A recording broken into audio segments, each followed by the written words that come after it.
अस्सलाम वालेकुम to all of you. तो साथियों, कैसे आप सब लोग। आज का जो हमारा वीडियो रहेगा इसमें हम एआरओ श्रीनगर के क्वेश्चन डिस्कस करने वाले हैं जो कि रिसेंटली अग्निवीर के एग्जाम में पूछे गए हैं। अगर मैं आज की इस वीडियो की बात करूं, ज्यादा लंबा वीडियो नहीं रहेगा, 20 से 25 क्वेश्चन हम इस वीडियो में डिस्कस करने वाले हैं और इसका जो नेक्स्ट पार्ट आएगा उसमें हम आगे और भी क्वेश्चन डिस्कस करेंगे। लेकिन इस वीडियो की अगर मैं बात करूं, पर्टिकुलरली एआरओ श्रीनगर के क्वेश्चन हम डिस्कस करने वाले हैं जो कि 23 और 25 अप्रैल को पूछे गए हैं। किस शिफ्ट में? थर्ड शिफ्ट में। इसमें एक दो क्वेश्चन मैंने पहले शिफ्ट के भी इंक्लूड किए हैं जो कि 22 अप्रैल को पूछे गए हैं, लेकिन ज्यादा मेनली इसमें जो क्वेश्चन देखने को मिलेंगे 23 और 25 अप्रैल के क्वेश्चंस देखने को मिलेंगे। तो चलिए देखते हैं कि आज का पेपर कैसा था और कौन से क्वेश्चन पूछे गए थे। तो ज्यादा टाइम भी वेस्ट नहीं करेंगे, डायरेक्टली हम आ जाते हैं अपने क्वेश्चन की तरफ, हमारे क्वेश्चन नंबर 1 की तरफ। तो सबसे पहला क्वेश्चन आपके स्क्रीन पर क्या शो हो रहा है जो कि पूछा गया था, recently Mohammed Shami received Arjun award, he is related to. तो सबसे पहले आपको ये नोट डाउन कर लेना है, ये जो मोहम्मद शमी है इसको कौन से अवार्ड से नवाजा गया? अर्जुन अवार्ड से नवाजा गया। ये भी क्वेश्चन पूछा जा सकता है कि मोहम्मद शमी को कौन सा अवार्ड दिया गया? अर्जुन अवार्ड, ठीक है ना। ये जो मोहम्मद शमी है ये किस फील्ड से बिलोंग करते हैं? क्रिकेट, बैडमिंटन, हॉकी या टेबल टेनिस? वैसे सब लोगों को पता होगा, तो क्रिकेट इसका राइट आंसर होगा। इसके रिगार्डिंग अगर आप क्वेश्चन पूछा जा सकता है, क्योंकि जहां तक मैं देख रहा हूं रिलेटेड क्वेश्चन पूछे जा रहे हैं, ठीक है ना। तो ये पूछा जा सकता है कि जो मोहम्मद शमी है किस टीम से बिलोंग करते हैं? तो इंडियन टीम से बिलोंग करते हैं। या ये पूछा जा सकता है कि मोहम्मद शमी को अर्जुन अवार्ड कब दिया गया, या मोहम्मद शमी को कौन सा अवार्ड दिया गया। ये आपको अच्छी तरह से याद रख लेना है। और ये भी याद रख लेना कि ये जो अर्जुन अवार्ड है ये किस फील्ड में दिया जाता है। ये भी इंपॉर्टेंट रह सकता है आपके एग्जाम पॉइंट ऑफ व्यू से। इसके बाद देखिए नेक्स्ट क्वेश्चन की अगर मैं बात करूं, PM Shri stands for. PM Shri stands for, इसकी फुल फॉर्म पूछी गई थी। पीएम श्री की मिनिस्टर सेवा फॉर राइजिंग इंडिया, प्रधानमंत्री स्कूल फॉर राइजिंग इंडिया, प्रधानमंत्री सेवा फॉर राइजिंग इंडिया, या नन ऑफ दीज। तो देखिए अगर मैं पीएम श्री की बात करूं, इसकी जो फुल फॉर्म है दैट इज प्रधानमंत्री स्कूल फॉर राइजिंग इंडिया। दरअसल स्कीम के रिलेटेड क्वेश्चन पूछे जा रहे हैं, हर एक शिफ्ट में जो है स्कीम के रिलेटेड क्वेश्चन पूछे जा रहे हैं। इस पीएम श्री की भी अगर मैं बात करूं तो ये भी जो है एक स्कीम है। ये इस तरह से पूछा जा सकता है, जो पीएम श्री स्कीम है ये किसके द्वारा लॉन्च की गई है? तो यहां पे प्राइम मिनिस्टर नरेंद्र मोदी के द्वारा ये स्कीम लॉन्च की गई थी। इसमें क्या हुआ था, इस स्कीम के तहत जो है भारत में अराउंड 1400 या 1500 के आसपास जो है स्कूलों को डेवलप करना था इस स्कीम के तहत। पीएम श्री दैट इज प्रधानमंत्री स्कूल फॉर राइजिंग इंडिया, ये याद रख लेना। इसके बाद आ जाते हैं हमारे तीसरे प्रश्न की तरफ, that is who was the first president of Indian national Congress. Indian national Congress का पहला प्रेसिडेंट कौन रह चुका है इनमें से? डब्ल्यूसी मेहता, डब्ल्यूसी बनर्जी, लाला लाजपत राय या एमके गांधी। तो यहां पे अगर मैं बात करूं बी पार्ट की, दैट इज उमेश चंद्र बनर्जी जो है इंडियन नेशनल कांग्रेस के पहले प्रेसिडेंट रह चुके हैं। अब इसके रिलेटेड क्वेश्चन पूछा जा सकता है, तो आपसे यह पूछा जा सकता है कि INC स्टैंड्स फॉर, याद रख लेना, इंडियन नेशनल कांग्रेस। आपके लिए मैं क्वेश्चन रख रहा हूं, होमवर्क आपको मुझे बताना है कि इंडियन नेशनल कांग्रेस की एस्टेब्लिशमेंट कब हुई है। क्वेश्चन पूछा जा सकता है, कमेंट बॉक्स में सब लोग आंसर करेंगे। इसके बाद देखिए नेक्स्ट क्वेश्चन की अगर मैं बात करूं, हमारे चौथे प्रश्न पे हम आ जाते हैं, that is in which of the following states Baisakhi is celebrated. तो देखिए बैसाखी के रिगार्डिंग क्वेश्चन पूछा गया था कि इनमें से वो कौन सी स्टेट है जहां पे बैसाखी सेलिब्रेट की जाती है मेनली, ठीक है ना। कर्नाटका, पंजाब, आसाम या बिहार। तो बैसाखी की अगर मैं बात करूं तो मोस्टली जो है सेलिब्रेट की जाती है पंजाब एंड हरियाणा में। तो यहां पे बी पार्ट इसका राइट आंसर होगा, आपको अच्छी तरह से याद रख लेना है। और आई थिंक बैसाखी जो है 13 अप्रैल को सेलिब्रेट की जाती है, शायद 13 अप्रैल को ही सेलिब्रेट की जाती है, चेक कर लेना। इसके बाद देखिए नेक्स्ट क्वेश्चन की अगर मैं बात करूं, that is question number 5, how many diagonals are there in a rectangle. तो यहां पे क्वेश्चन क्या पूछा गया है, एक रेक्टेंगल में कितने डायगोनल्स होती है, ठीक है ना। रेक्टेंगल में कितने डायगोनल्स होती है? तो 2 डायगोनल्स होती है, दैट इज सी पार्ट इसका राइट आंसर होगा। इसके बाद देखिए नेक्स्ट क्वेश्चन क्या पूछा गया था, विच of the following is height regulating hormone. Height regulating hormone कह लो या ग्रोथ हार्मोन कह लो, तो इनमें से ग्रोथ हार्मोन या हाइट रेगुलेटिंग हार्मोन कौन सा है? Pituitary gland, bifocal gland, silvery gland या अपर ग्लैंड। तो यहां पे ए पार्ट इसका राइट आंसर होगा, पिट्यूटरी ग्लैंड इसका राइट आंसर होगा। और जहां तक मेरे माइंड को टच कर रहा है, इस ग्लैंड को जो है मास्टर ग्लैंड के नाम से भी जाना जाता है, फिर भी चेक कर लेना। इसके बाद देखिए नेक्स्ट क्वेश्चन पे हम आ जाते हैं, एवरेज के रिगार्डिंग जो है इस टर्मिनोलॉजी में क्वेश्चन पूछे जा रहे हैं, नोट कर लो। स्टूडेंट्स को कंफ्यूज करने के लिए इस टर्मिनोलॉजी में क्वेश्चंस पूछे जा रहे हैं। बेसिकली अगर मैं एवरेज की बात करूं तो जो मिड टर्म होती है ना, वो एवरेज होती है। तो जीरो को लगा के यहां पे कंफ्यूजन में लाया जा रहा है। याद रखो, जीरो है ना, यहां पे जीरो डिजिट काउंट होगा, लेकिन इसके आंसर में इफेक्ट पड़ेगा। देखिए, इसको एक शॉर्टकट निकालने का तरीका क्या है एवरेज को, कि जो बीच वाली टर्म होती है वही एवरेज होती है। यहां पे आप देखो ऑप्शंस में जीरो भी है और बीच वाली टर्म जीरो भी है, लेकिन ये आपकी एवरेज नहीं होगी, क्योंकि जीरो से आंसर में इफेक्ट पड़ेगा। अगर यहां पे जीरो के बजाय कुछ और होता, 1 होता, 2 होता, 3 होता, 10 होता, 20 होता, जो भी होता, वो आपकी एवरेज आती। लेकिन जीरो से यहां पे थोड़ा बहुत कंफ्यूजन क्रिएट किया गया ताकि आप क्वेश्चन गलत करो। यहां पे देखो, एवरेज निकालने का तरीका आपको तो पता ही है ना। इन सब को क्या करना है, इन सब को आपको प्लस करना है। That is 5 plus 5 plus 0 plus 5 plus 5। Basically shortcut method निकाल सकते हो, लेकिन यहां पे जीरो से कंफ्यूजन में लाया गया। और डिवाइड किससे करना है, कितने टर्म्स है, 1 2 3 4 5, तो 5 से डिवाइड करना है। तो यहां पे 5 प्लस 5 10, 10 प्लस 10 20, जीरो तो जीरो ही रहेगा ना, है ना। 20 प्लस 5, 5 1 आर 5, 5 4 आर 20। तो इसका जो आंसर आएगा, दैट इज इसकी जो एवरेज आएगी वो क्या आएगी, वो 4 आएगी, जो कि ऑप्शन सी है, याद रख लेना। और एक शिफ्ट में पूछा गया था, आई थिंक अदर स्टेट्स के शिफ्ट में पूछा गया था, यहां पे मुझे याद आ रहा है क्वेश्चन पूछा गया था, फाइंड द एवरेज ऑफ 40 40 0 40 40। देखो यहां पे भी जीरो को लगा के क्या किया गया है, कंफ्यूजन क्रिएट किया गया है। अब इसको क्या करना है, इन दोनों को, इन चारों को आपस में सम करना है। 40 प्लस 40 80 प्लस 0 0 ही रहेगा, 120 160 है ना, 160 डिवाइड बाई 5। तो इनको आपस में क्या कर लेना है, इनको आपस में जो है काट लेना है, और यहां पे आपकी एवरेज निकल के आ जाएगी। ये भी क्वेश्चन पूछा गया है, याद रख लेना। इसके बाद देखिए मैथमेटिक्स के रिगार्डिंग ये भी क्वेश्चन पूछा गया था। Question number 8, find the average of first 5 odd numbers.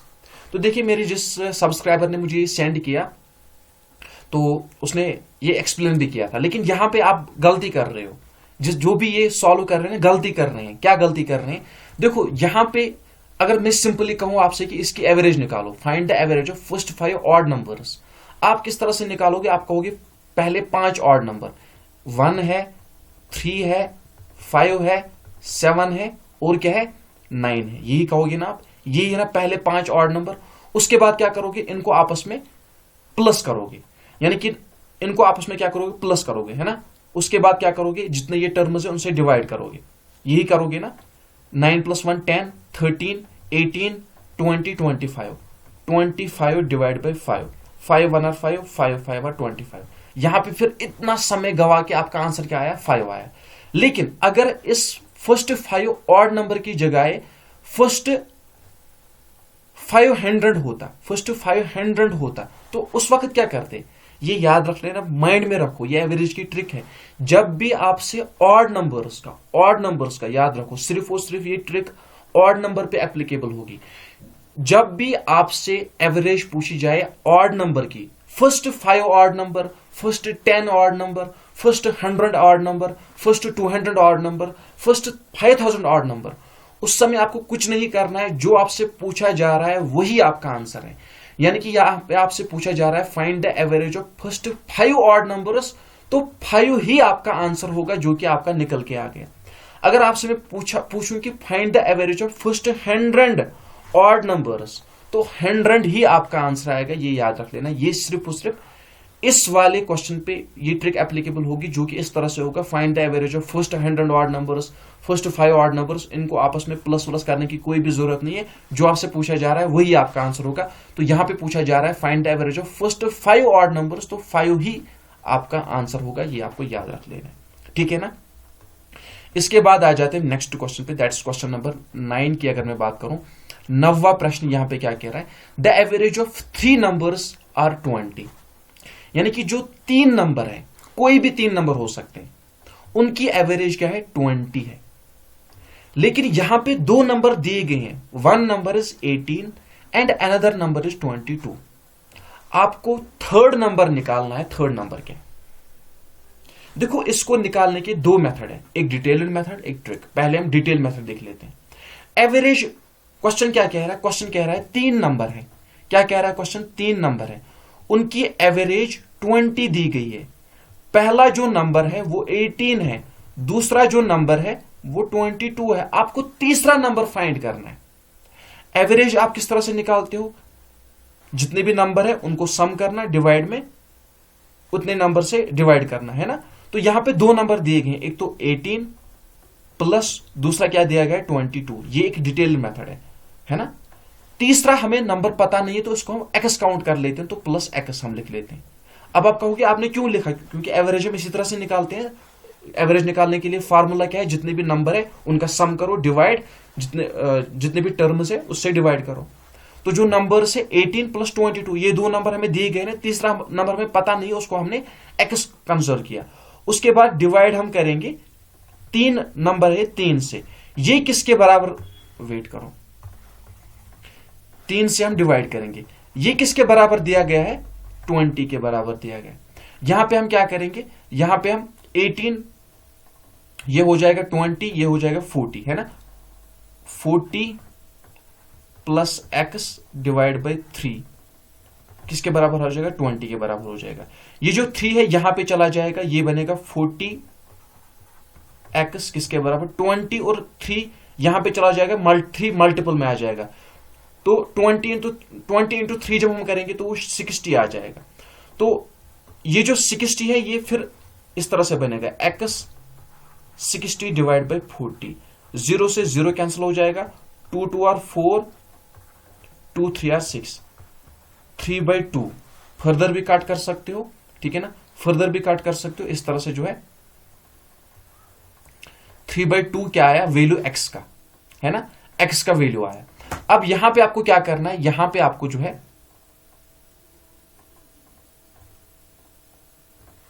यहां पे मैंने क्या कर लिया,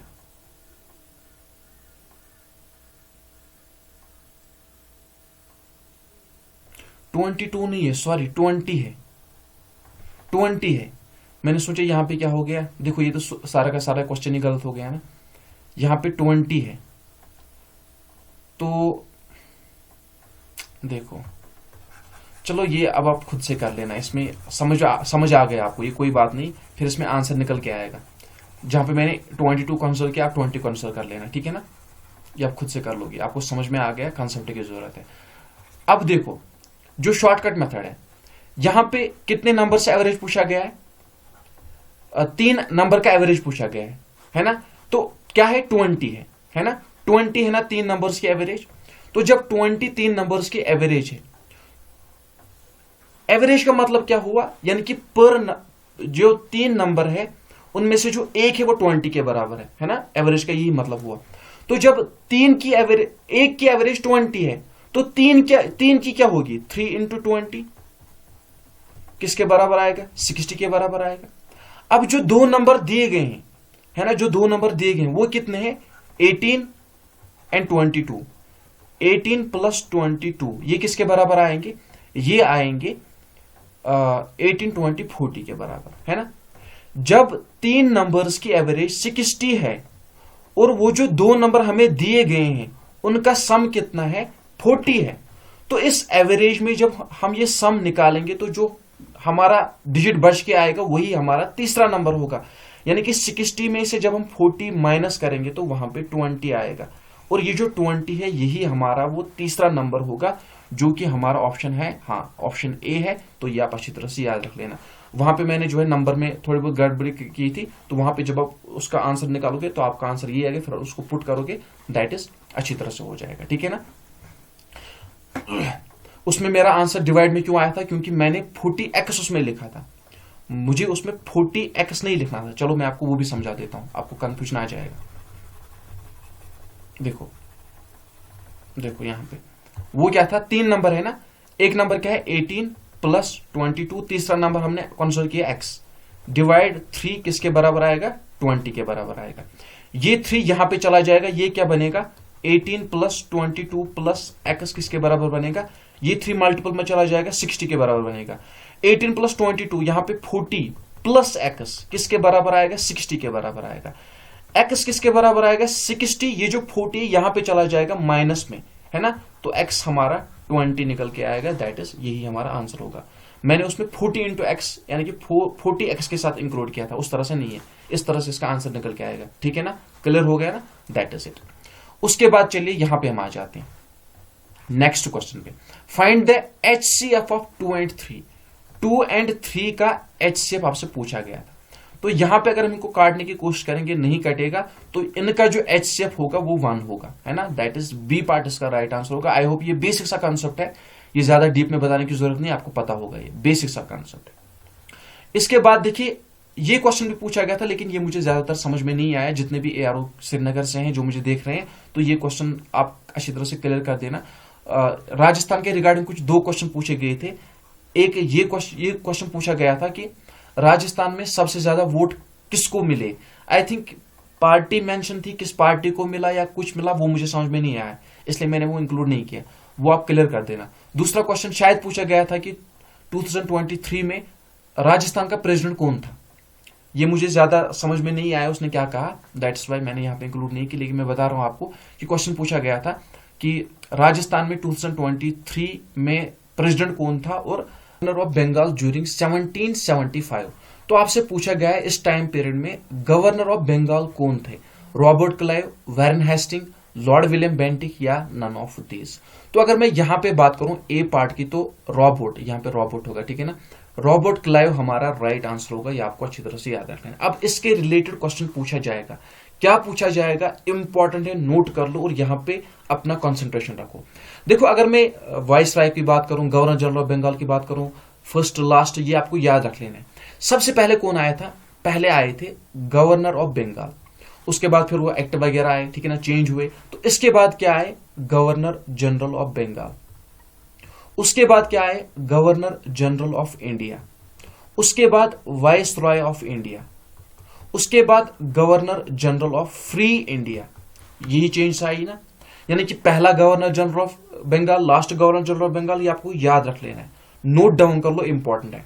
सबसे पहले मैं यहां पे ट्रिक अपनी लिख लेता हूं। देखो जो ब्लड है वो रेड होता है, सेम का भी रेडी होगा, ठीक। देखो अब नोट कर लो, नोट कर लो, मोस्ट इंपॉर्टेंट है, मोस्ट इंपॉर्टेंट है। आपसे पूछा जाएगा, या तो पूछा जाएगा कि पहले गवर्नर ऑफ बंगाल कौन थे, वो थे Robert Clive. Last governor of Bengal कौन थे, वो थे वारेन हेस्टिंग। लास्ट गवर्नर होने के साथ साथ first governor general of Bengal भी थे, कौन, वारेन हेस्टिंग। अगर मैं बात करूं last governor general of Bengal की, वो थे लॉर्ड विलियम बेंटिक। और last governor general of Bengal होने के साथ साथ ये पहले गवर्नर जनरल ऑफ इंडिया भी थे, कौन, लॉर्ड विलियम बेंटिक। उसके बाद अगर मैं बात करूं last governor general of India की थी, वो थे Lord Canning. Last governor general of India होने के साथ साथ लॉर्ड कैनिंग जी पहले वाइस रॉय ऑफ इंडिया भी थे। समझ में आ गया। और अगर मैं बात करूं last vice Roy of India की, तो वो कौन थे, वो थे लॉर्ड माउंटबेटन। और लॉर्ड माउंटबेटन जो है last vice Roy of India होने के साथ साथ first governor general of free India भी थे। और अगर मैं बात करूं last governor general of free India की, तो वो कौन थे, वो थे राजा गोपालाचारी। और last governor general of free India होने के साथ साथ ये first Indian governor general of free India भी थे। नोट डाउन कर लेना, मोस्ट इंपॉर्टेंट प्रश्न है, मोस्ट इंपॉर्टेंट क्वेश्चन है, क्वेश्चन पूछा जाएगा, लाजमी पूछा जाएगा। दोबारा से मैं रिपीट कर लेता हूं। अगर आपसे पूछा गया पहला गवर्नर ऑफ बंगाल कौन था, वो था रॉबर्ट क्लाइव। अगर आपसे पूछा गया कि लास्ट गवर्नर ऑफ बंगाल कौन था, वो था Warren Hasting. Last governor of Bengal होने के साथ साथ first governor general of free India भी थे, कौन, वारेन हेस्टिंग। अगर आपसे पूछा गया कि लास्ट गवर्नर ऑफ बंगाल कौन थे, वो थे लॉर्ड विलियम बेंटिक। और लास्ट गवर्नर ऑफ बंगाल होने के साथ साथ ये लॉर्ड विलियम बेंटिक जो थे, वो थे पहले गवर्नर जनरल ऑफ इंडिया के भी। और अगर मैं बात करूं last governor general of India की, वो थे लॉर्ड कैनिंग। और last governor general of India होने के साथ साथ Lord Canning first vice Roy of India भी थे। और अगर मैं बात करूं last vice Roy of India की, तो वो कौन थे, वो थे लॉर्ड माउंटबेटन। और लास्ट वाइसरॉय ऑफ इंडिया होने के साथ साथ first governor general of free India भी थे, कौन? Lord Mountbatten. और last governor general of free India की अगर मैं बात करूं वो थे चंद्रशेखर राजागोपालाचार्य। और फर्स्ट इंडियन गवर्नर जनरल भी थे फ्री इंडिया के, ये भी आपको याद रख लेना है। मोस्ट इंपॉर्टेंट क्वेश्चन थे जो मैं यहाँ पे आपके साथ डिस्कस किए। हिस्ट्री पॉइंट ऑफ व्यू से आपके एग्जाम में क्वेश्चन पूछे जाएंगे, नोट कर लेना, याद रख लेना, ठीक है ना। इसके बाद आ जाते हैं क्वेश्चन नंबर 13 पे। तो 13 नंबर क्वेश्चन क्या पूछा गया है? Who started the non cooperation movement? आपको बताना कि नॉन कॉपरेशन मूवमेंट कब स्टार्ट हुई है, किसके द्वारा स्टार्ट हुई है? एम के गांधी, गौतम बुद्धा, अकबर या नन ऑफ दीज? तो मोहनदास करमचंद गांधी के द्वारा जो है नॉन कॉपरेशन मूवमेंट स्टार्ट हुई है। बहुत सारे क्वेश्चन पूछे जाते हैं, हर एक शिफ्ट में जो है पूछा जा रहा है एम के गांधी के रिगार्डिंग। तो याद रख लेना इसका पूरा नाम क्या था, मोहनदास करमचंद गांधी। इसकी डेथ कब हुई थी, कहां पे हुई थी, मैंने बताया है, ठीक है ना। 1948 में दिल्ली में, न्यू दिल्ली में हुई थी, मंदिर में हुई थी। नथुराम गोडसे के द्वारा डेथ हुई थी गोली की वजह से, ठीक है ना। और साथ ही साथ इसे बापू के नाम से जाना जाता है, फादर ऑफ नेशन के नाम से जाना जाता है। 2 अक्टूबर को गांधी जयंती सेलिब्रेट की जाती है, याद रख लेना। और नॉन कोऑपरेशन मूवमेंट जो है कब स्टार्ट हुई, कब लॉन्च हुई, ये भी आपको याद रख लेना है, नोट डाउन कर लेना। और नॉन कोऑपरेशन मूवमेंट में गांधी जी ने एक स्लोगन भी दिया था, डू और डाई का, ये भी नोट डाउन कर लेना, क्वेश्चन पूछा जाएगा। इसके बाद देखिए पॉलिटी के रिगार्डिंग बेसिक से दो क्वेश्चन पूछे गए थे। एक तो ये क्वेश्चन पूछा गया था कि टोटल फंडामेंटल राइट्स कितने हैं? तो सबको पता है कि 7 फंडामेंटल राइट्स है। क्वेश्चन नोट डाउन कर लेना, पूछा जाएगा। तो आपको करना क्या है, होमवर्क आपके लिए क्या है, याद रखो, क्वेश्चन पूछा जाएगा। फंडामेंटल राइट्स के रिगार्डिंग क्वेश्चन पूछा गया है ना, टोटल फंडामेंटल राइट्स कितने हैं? 7 है। तो ये जो 7 के 7 फंडामेंटल राइट्स हैं, इन पे नजर मार देना है, कौन किसके रिलेटेड है, याद रखना है, इनके रिगार्डिंग क्वेश्चन पूछा जाएगा। उसके बाद देखिए नेक्स्ट क्वेश्चन जो यहां पे पूछा गया था पॉलिटी के रिगार्डिंग, फंडामेंटल ड्यूटीज के रिगार्डिंग क्वेश्चन पूछा गया था कि टोटल फंडामेंटल ड्यूटीज कितने हैं इंडियन कॉन्स्टिट्यूशन में? तो यहां पे 11 है, तो ए पार्ट इसका राइट आंसर। इसके बाद देखिए नेक्स्ट क्वेश्चन की अगर मैं बात करूं, as per census 2011 which of the following state constitute second highest literacy rate? आपको बताना है कि इनमें से वो कौन सी स्टेट है जो कि एज पर 2011 सेंसस दूसरे नंबर पे आती है लिटरेसी रेट में। तो वो कौन सी स्टेट है? दैट इज लक्षद्वीप, ये आपको याद रख लेना है। लक्षद्वीप जो है दूसरे नंबर पे आती है। और अगर मैं पहले नंबर की बात करूं, वो कौन आती है? वो आती है Kerala, I think 93 point something आती है। और लक्षद्वीप की अगर मैं बात करूं 92 पॉइंट समथिंग आती है, याद रख लेना। ये भी पूछा जा सकता है कि पहले नंबर पे कौन आती है, दैट इज केरला। और अगर मैं बात करूं इस लक्षद्वीप के रिगार्डिंग क्वेश्चन पूछा जा सकता है। अगर मैं स्टेट्स की बात करूं तो इंडिया में टोटल 28 स्टेट्स है और 8 यूनियन टेरिटरीज है। और अगर मैं इन यूनियन टेरिटरीज की बात करूं, इसमें जो सबसे लार्जेस्ट यूनियन टेरिटरी है एज पर एरिया वो है लद्दाख, ठीक है ना। और अगर मैं सबसे स्मॉलेस्ट यूनियन टेरिटरी की बात करूं दैट इज लक्षद्वीप, ये आपको याद रख लेना है, क्वेश्चन पूछा जा सकता है। इसके बाद देखिए नेक्स्ट क्वेश्चन की अगर मैं बात करूं, विच of the following state has highest sex ratio? तो इनमें से वो कौन सी स्टेट है जहां पे हाईएस्ट सेक्स रेशियो देखने को मिलता है एज पर सेंसस, ठीक है ना। तो यहां पे केरला, सी पार्ट इसका राइट आंसर होगा। 2011 के सेंसस के रिगार्डिंग हर एक एआरओ में, हर एक शिफ्ट में क्वेश्चन पूछे गए हैं, इस पे नजर मार लेना, एक रिवीजन कर लेना। और ये भी नोट डाउन कर लेना कि सेक्स रेशियो पे सेकंड नंबर पे कौन सी स्टेट आती है, क्वेश्चन पूछा जा सकता है, चांसेस है। इसके बाद देखिए नेक्स्ट क्वेश्चन क्या पूछा गया था, in India G20 was conducted in? तो आपको बताना है जो G20 है कहां पे कंडक्ट हुई है, दिल्ली, बिहार, आसाम, कर्नाटका। तो यहां पे जो है एज पर ऑप्शन, मुझे लगता है कि क्वेश्चन इसी तरह से जो है ऑप्शन और भी कुछ फ्रेम हो सकता है, लेकिन मैंने ऑप्शन खुद से फ्रेम किया है। तो यहाँ पे एज पर दिस ऑप्शन, तो यहाँ पे जो है आपको दिल्ली ए पार्ट आपका राइट आंसर होगा। इसके बाद देखिए 19वां प्रश्न क्या कह रहा है, who is known as father of nation? मैंने कहा ना एम के गांधी के रिगार्डिंग बहुत सारे क्वेश्चन पूछे जा रहे हैं। तो फादर ऑफ नेशन के नाम से किसे जाना जाता है? एम के गांधी को जाना जाता है, मोहनदास करमचंद गांधी को जाना जाता है, बापू भी इसे कहते हैं। इसके बाद देखिए 0.54 को परसेंटेज में कन्वर्ट करना था, यानी कि ये डेसिमल में है, डेसिमल को परसेंटेज में कन्वर्ट करना था। इसके लिए ट्रिक है, नोट डाउन कर लो, कुछ नहीं करना है, लॉन्ग मेथड नहीं करना है, ट्रिक है इसके लिए। जब भी डेसिमल फॉर्म को परसेंटेज में कन्वर्ट करना हो, उस समय आपको क्या करना है, जहां पे डेसिमल दिया गया हो वो डेसिमल आपको राइट साइड में 2 डिजिट शिफ्ट करना है। आपका क्वेश्चन क्या है, 0.54। मैंने एक ट्रिक क्या कही, जब भी आपको ये डेसिमल में है ना, जब भी आपको डेसिमल को कन्वर्ट करना होगा परसेंटेज में, उस समय जहां पे आपका डेसिमल होगा उससे 2 डिजिट राइट साइड में शिफ्ट करना है। तो राइट साइड कौन सा है, ये है।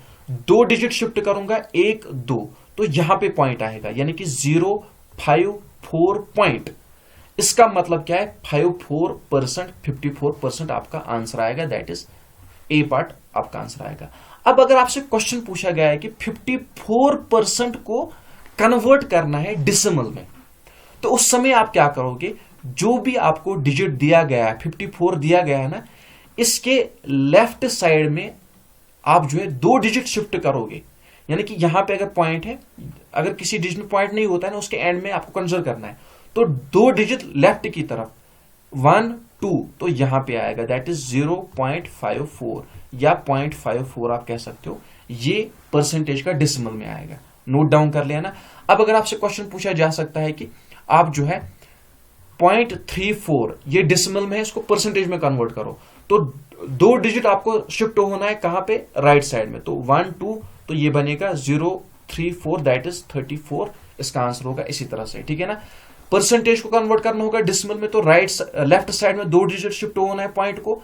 अगर डेसिमल को परसेंटेज में कन्वर्ट करना होगा तो आपको क्या करना है, राइट साइड जो है 2 डिजिट शिफ्ट होना है, ये आपको याद रख लेना है, ठीक है ना। इसके बाद आ जाते हैं नेक्स्ट क्वेश्चन पे, दैट इज रेशियो के regarding question. Find the ratio of 10 kg is to 500 grams. तो सिंपल सा फंडा है, पहले हमें केजी को ग्राम्स में कन्वर्ट करना होगा। तो 1 kg में 1000 ग्राम होते हैं, that is 10 into 100, 10 into 1000 is to 500। तो यहां पे क्या आएगा, 10,000 आएगा, है ना, इज टू 500। तो ये 2 0 कट जाएंगे, वहां पे क्या बचेगा, 100 इज टू 5। यहां पे 5 1 आर 5, 5 2 आर 10, 5 0, 20 इज टू 1। तो यहां पे कहीं पे नहीं है, दैट इज डी पार्ट हमारा राइट आंसर होगा, ठीक है ना। याद रख लिया है ना अच्छी तरह से। इसके बाद देखिए next question, find the value of 10%। Simple सा फंडा है, 10% का मतलब क्या है, 10 डिवाइड बाई 100। तो 0 से 0 कैंसिल हो जाएगा, 1 डिवाइड बाई 10 हमारा आंसर आएगा। है कहीं पे बी पार्ट में है, तो बी पार्ट को मार्क कर लेना है, ज्यादा नहीं सोचना है। तो ये थे आज के हमारे क्वेश्चंस जो कि यहाँ पे मैंने आपके साथ डिस्कस किए। आई होप कि इनसे आपको बेनिफिट मिला होगा। इसके रिलेटेड आपको जो है तैयारी कर लेनी है। और हाँ, इससे पहले हमने 2 वीडियो डिस्कस की हैं, पार्ट 1 पार्ट 2, जो कि डिफरेंट एआरओ में क्वेश्चन पूछे हुए क्वेश्चन है। आपके लिए वो मोस्ट इंपॉर्टेंट है। आपको क्या करना है, नोट कर लो। सबसे पहले आपको काम क्या करना है, जितने भी ऐसे बंदे हैं जो मुझे एआरओ श्रीनगर से देख रहे हैं, जिनका एग्जाम होने भी वाला है या जो एग्जाम देकर आए हैं, तो आप क्वेश्चन जिनका अब होने वाला है वो क्वेश्चन शेयर करेंगे, या आप में से जिसने भी दिया है तो काइंडली आप क्वेश्चन शेयर कर सकते हो, ताकि बाकी लोगों की भी हेल्प हो सके, ठीक है ना। एआरओ के श्रीनगर के कम ही क्वेश्चन आ रहे हैं, तो 97109745 ये क्या है, ये व्हाट्सएप नंबर है।